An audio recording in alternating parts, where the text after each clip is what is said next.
अरे बारात में जाना है, तैयारी करनी है, सब अपने अपने लोग को पहुंचे, विमान सजा रहे हैं, कुबेर अपना पुष्पक सजा रहे हैं, इंद्रदेव अपने ऐरावत को सजा रहे हैं, यमराज अपने काले भैंसे को बढ़िया सुंदर बनाने में सजाने धजाने में लगे हुए हैं, खुद तैयार हो रहे हैं, सब सज धज रहे हैं सिवाय दूल्हे को छोड़कर। दूल्हा ज्यों का त्यों बैठा है और बाकी सब सज गए। शिवगढ़ इंतजार कर रहे हैं, नंदी भृंगी सोच रहे कि अब कोई आएगा, अब कोई आएगा। समय बीतता जा रहा है, एक भी कोई नहीं आया जो भोले बाबा को तैयार करे। भोले बाबा से शिवगढ़ों ने कहा, बाबा आज आपका विवाह होना है, अरे कोई मेहमान आएगा, अरे घर में कुछ है? भोले बाबा ने कहा नहीं है। शिवगढ़ों ने कहा, बाबा आपके घर में कुछ नहीं है, आपको चिंता नहीं है? भोले बाबा ने कहा कि घर में कुछ तब होता जब घर होता, यहाँ घर ही नहीं है। शिवगढ़ों ने कहा, घर में यदि कुछ नहीं है तो आपको चिंता नहीं है? भगवान भोलेनाथ ने कहा, कुछ नहीं है इसीलिए चिंता भी नहीं है, कुछ होता तो चिंता हो जाती। शिवगढ़ों ने कहा, बाबा कोई आ तो नहीं रहा आपको सजाने, तो कहिए तो हम ही श्रृंगार कर दे। भोले बाबा ने अपने भक्तों का, अपने प्रियों का मन देखा, ठीक कर दो। अब शिवगढ़ जब श्रृंगार करेंगे तो कैसा श्रृंगार करेंगे ये तो आप सोच ही सकते हैं। शिवगढ़ अब सोच रहे हैं कि दूल्हा तैयार कैसे होता है, पहले ये पता चले। एक शिवगढ़ ने कहा, हमने एक बार दूल्हा देखा है। अच्छा, तो क्या क्या होता है दूल्हे के श्रृंगार में? सबसे पहले तो मुकुट लगाओ। अब मुकुट कहाँ से आवे? भगवान भोलेनाथ ने जब क्रोध किया, जटाएं बिखर गई थी। शिवगढ़ों ने क्या किया, जटाओं को इकट्ठा किया, एक मुकुट का आकार दे दिया। शिवगढ़ ने कहा, मुकुट तैयार है, आगे बताओ। मोर होना चाहिए सिर पर, मोर। अच्छा, मोर कैसा होता है? अरे वो आगे दूल्हे के चेहरे के सामने लड़ियां सी लटकी होती है ना, वैसा ही मोर होता है। एक शिवगढ़ गया, 25-30 पतले पतले से सांप पकड़ ले आया। सारे सांपों का मुंह ऊपर किया, पूंछ नीचे की, भोले बाबा के जटाओं में पहना दिया। अब लटकने लगे सारे के सारे। कहा, इससे सुंदर मोर कभी देखा है? सो मोर भी तैयार हो गया। शिव ही शंभु गण करई सिंगारा, जटा मुकुट रही मोर सवारा।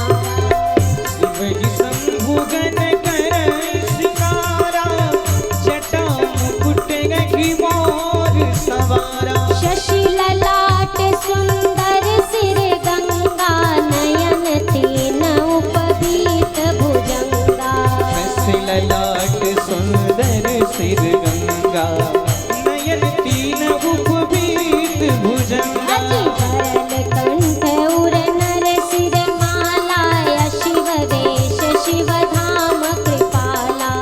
करल कंठ उर नर सिर माला, शिव वेश शिव धाम कृपाला। ओ कुंडल कंकन पहिरे प्याला, तन विभूति पटके हरि छाला। कुंडल कंकन पहिरे प्याला, तन विभूति पटके हरि छाला। देख शिव ही सुर प्रिय मुस्काहि, वर लायक दुल्हन जग नाहि।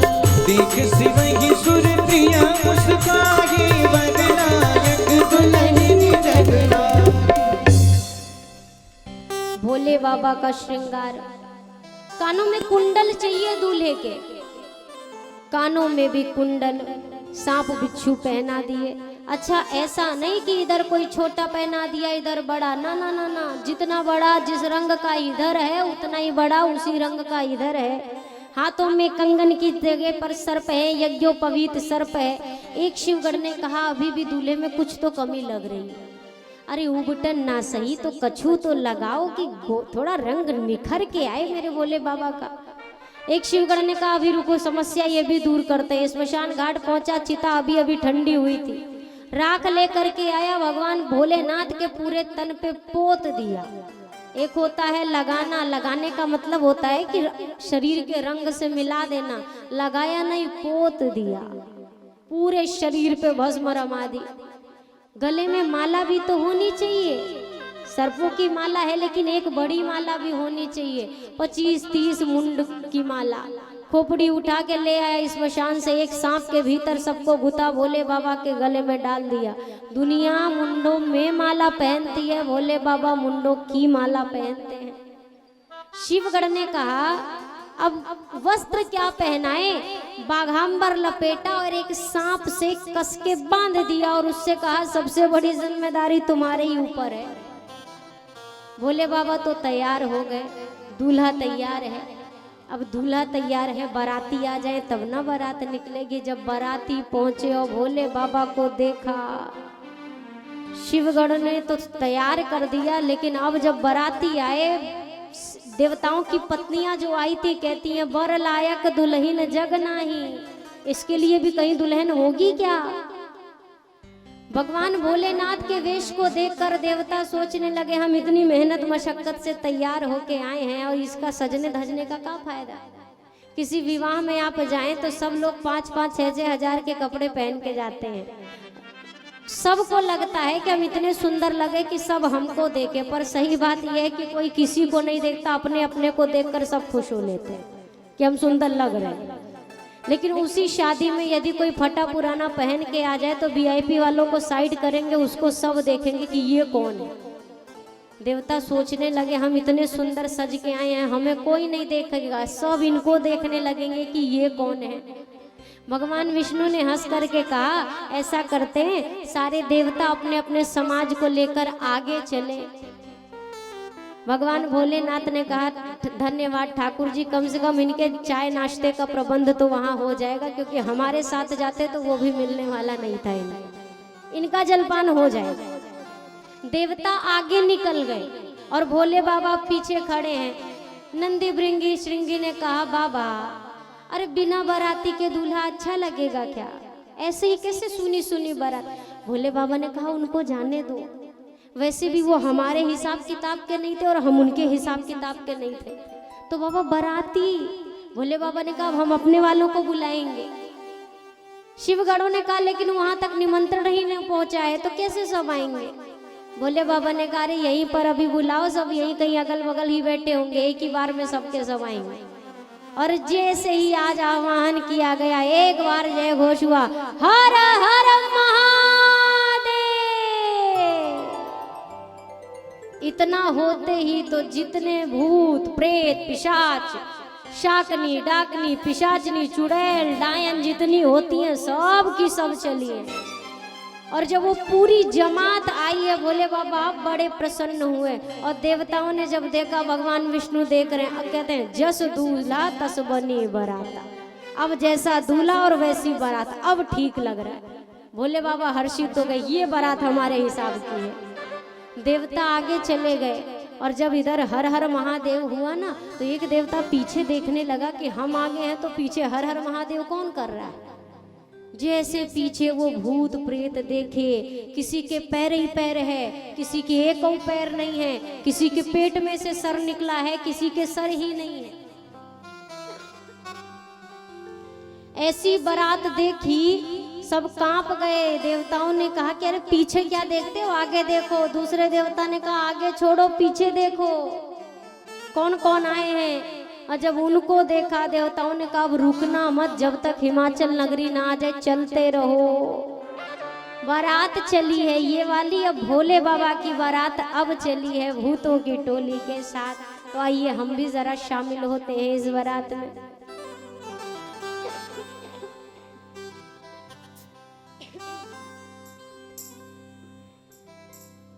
भूत बन के साथ लेके अरे चल ले बारात मेरे भोले बाबा, कि हाँ मेरे भोले बाबा। एक निवेदन करूं कि ऐसा नहीं कि खाली हम ही गाएं। बारात का मतलब होता है ना कि सभी के सभी लोग शामिल हो बारात में, तब आनंद आता है। नाचते गाते हुए तालियां बजाते हुए तब अच्छा लगता है। तो सबको मेरे साथ शामिल होना है। अरे बस हाँ पे होई के सवार मेरे भोले बाबा, बस हाँ पे होई के सवार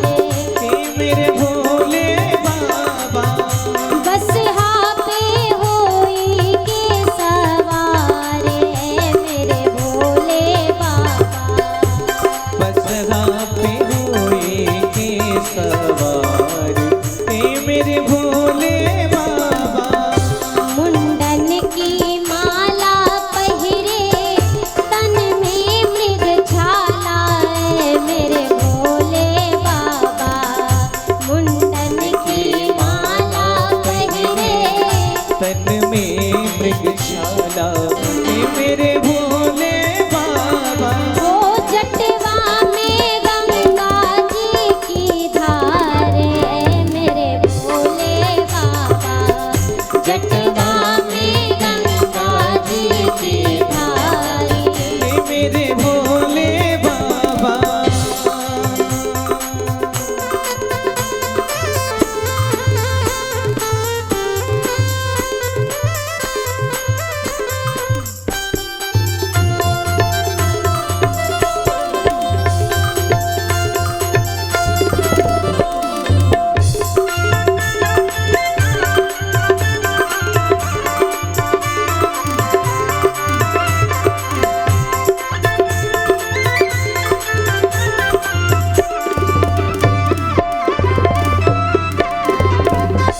ऐसन ऐसन भूते प्रेत देख ली ना सुन लिए मेरे भोले बाबा।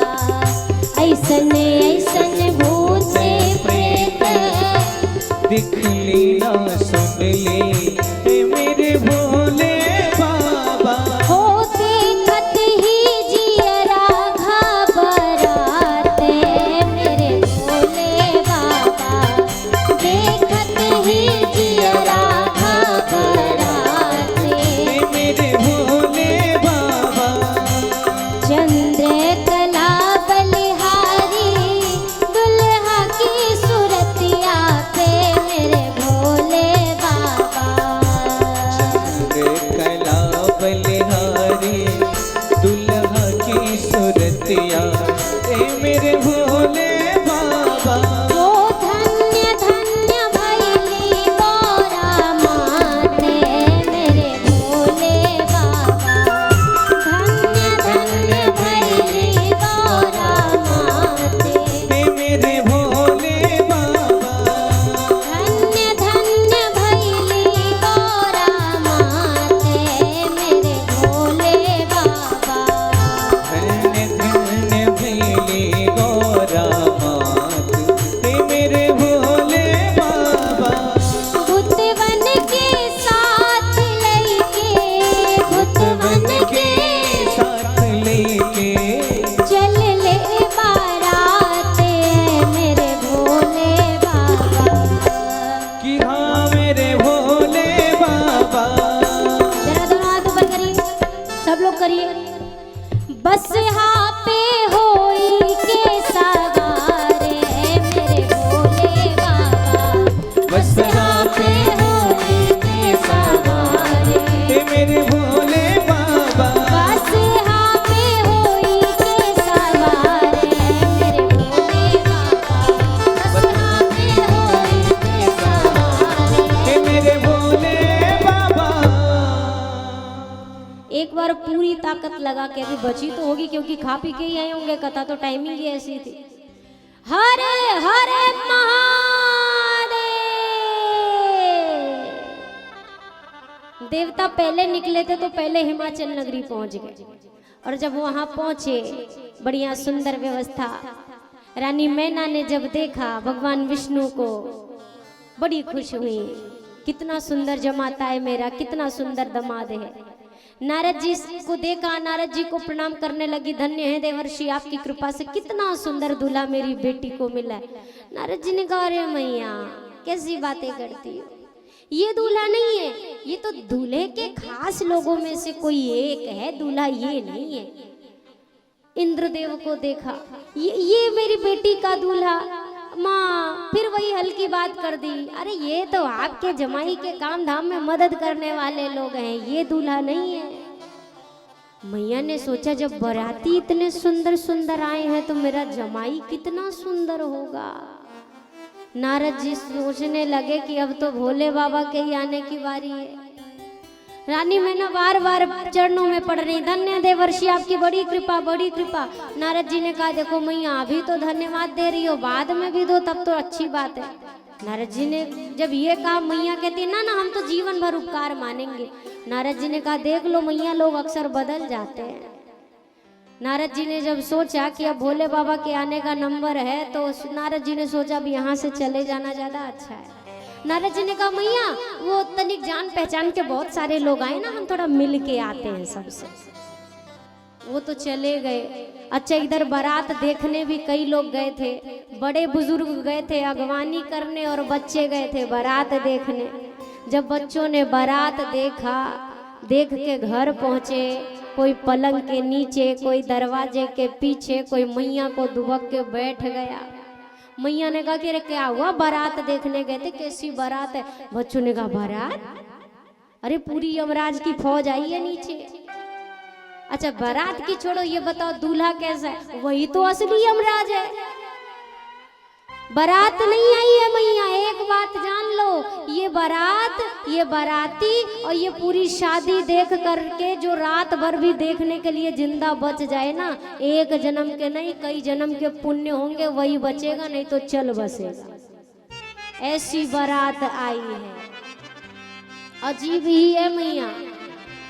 ऐसन बारात नहीं देख्यूं अब तक जिया होए धक्का धक।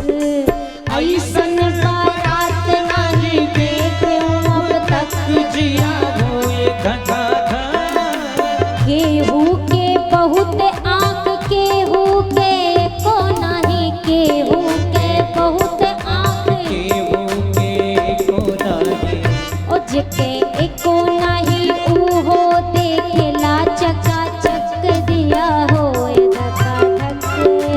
एको नहीं ऊहो देखेला चकाचक जिया होए धका धक। ऐसन बारात नहीं देख्यूं अब तक जिया होए धका धक। ऐसन बारात नहीं देखो अब तक जिया होए धका धक। केहू के बहुत पैर, केहू के एको नहीं, केहू के बहुत पैर। केहू के को नाही, माताएं कहती हैं तो जिसके एक भी नहीं होगा बेचारा कैसे चल पा रहा होगा? बच्चे कहते हैं चलना, अरे मैया जिके एको नहीं ऊहो नाचला टपा टप जिया होए धका धक। जिके को नाही वो नाचे टपा टप जिया होए धका धक। अरे ऐसन बारात नहीं देख्यूं अब तक जिया होए धका धक। ऐसन बारात नहीं देखो अब तक जिया होए धका धक। केहू के बहुत मुँह, केहू के को नहीं, केहू के बहुत मुँह। केहू के को नाही, माताएं कहती हैं तो बेचारा आज खा तो पाएगा नहीं, जिसको ये पुण्य वो कैसे खाएगा? बच्चों ने कहा अभी हम देख ही के आ रहे हैं। ओ जिके एको नहीं ऊहो खावेला कपा कप जिया होए धका धक। एको नहीं ऊहो खावेला कपा कप जिया होए धका धक। अजी ऐसन बारात नहीं देख्यूं अब तक जिया होए धका धक। ऐसन बारात नहीं देखो अब तक जिया होए धका धक। बच्चों का तो ये हाल। राजा हिमाचल ने व्यवस्था में बुजुर्गों को, बड़े लोगों को व्यवस्था के लिए व्यवस्थापक लोगों को लगाया था कि बाराती आए तो स्वागत करना।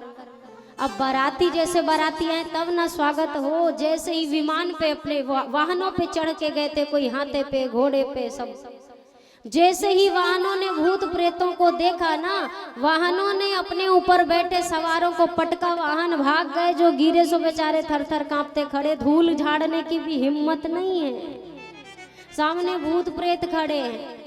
अब उतने में एक बिना सर का बाराती, जिसके एक भी सर नहीं है, बिना सर का बाराती आके कहता है हमारे ठहरने का इंतजाम कहाँ है? बेचारा कांप गया भीतर से। कांप गया बेचारा, कहने लगा आपको कौन ठहरा सकता है, कहीं भी ठहर जाओ, सब आप ही का है, कहीं भी। अब ठहर तो जाओ।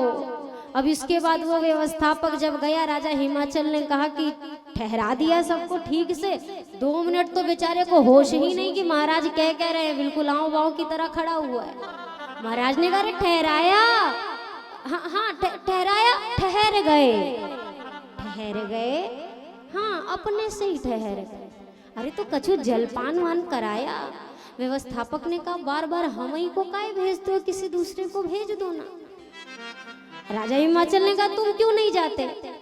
व्यवस्थापक ने कहा जो दूसरा लौट के आएगा वो आपको बता देगा कि हम क्यों नहीं गए थे, हम नहीं जाएंगे। दूसरा वाला पहुंचा जलपान लेके, अब लाओ लाओ की आवाज आ रही, आदमी एको नहीं दिखाई दे रहे। बेचारे ने ऊपर निगाह मारी, सब उड़ते फिरते दिखाई दे रहे। बेचारे ने बर्तन पटका, भाग के गया।